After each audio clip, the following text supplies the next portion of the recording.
मित्रों नमस्कार। क्या हुआ जब भीमराव का सपोला राम मंदिर का काम रुकवाने की अर्जी लेकर सुप्रीम कोर्ट गया? उत्तिष्ठ भारत चैनल में आपका स्वागत है। मैं आपका दोस्त TSR। मित्रों आज की खबर सुनकर आपको गुस्सा भी आएगा और बहुत जोर से पेट पकड़कर हंसने की इच्छा भी होगी, क्योंकि खबर ही ऐसी है। वीडियो देखकर आप ये समझ भी जाएंगे कि किस तरह ये अम्बेडकरवादी सनातन संस्कृति के पीछे हाथ धोकर पड़े हैं और अपने षड्यंत्रों को किस तरह कानूनी तरीकों से रुकावट डालने की कोशिश करते रहते हैं। बात 9 नवंबर 2019 की है, जब देश की सबसे बड़ी अदालत ने 5 जजों की बेंच ने सर्वसम्मति से ये माना पूरे सबूत को देखकर कि प्रभु श्री राम की जन्म यही और इसी अयोध्या में हुआ था। लेकिन कुछ वामपंथियों को ये बात हजम नहीं हुई। मुस्लिम पर्सनल बोर्ड अपना 5 एकड़ जमीन लेकर किनारे हो गया, जो दूसरा और प्रमुख प्रतिवादी था। तब एक आदमी हाथ में कुछ पेपर की कटिंग और बुद्ध धर्म पर लिखी किताबें और एक PIL लेकर सुप्रीम कोर्ट जाता है और एक अर्जी दाखिल करता है कि वहां राम मंदिर नहीं बुद्ध का मंदिर बनना चाहिए। जज ने PIL जमा करवाकर कहा 2 दिन बाद आना। इन 2 दिनों में पूरे भीमटों में खुशी की लहर छा गई। पूरी सोशल मीडिया में जय भीम और नमो बुद्धाय से भर गया। जिसने PIL दाखिल की थी वो भी लाइव आकर ज्ञान पेल गया, जैसे फैसला ही आ गया हो। मित्रों वो बकलोल कोई और नहीं भीमराव के पोते का लड़का राजरतन सकपाल था। जज ने पहले नाम पूछा कि आप कौन हैं, तो उसने जवाब दिया मैं बाबा साहेब भीमराव अम्बेडकर का पड़पोता।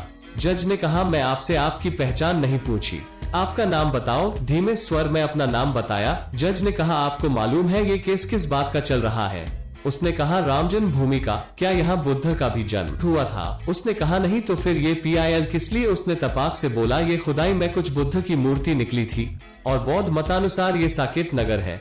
बुद्ध यहाँ कुछ दिन आकर ठहरे थे, इसलिए राम मंदिर नहीं बन सकता। जज ने कहा आपके पास क्या इस बात के सबूत हैं कि बुद्ध वहीं आकर बैठे थे जहां राम का जन्म हुआ था? आपको मालूम है कि बुद्ध के अवशेष कितनी गहराई में मिले और मंदिर के प्रमाण कितनी गहराई में थे? उसने कहा नहीं मालूम। फिर जज ने कहा आपके पास इन चंद पेपर की खबरों और कुछ बुद्ध साहित्य के अलावा और कोई पुरातन सबूत हैं जो राम मंदिर के सबूत से प्राचीन हो और झुठला सके? इतना सुनते ही राजरतन के तोते उड़ गए।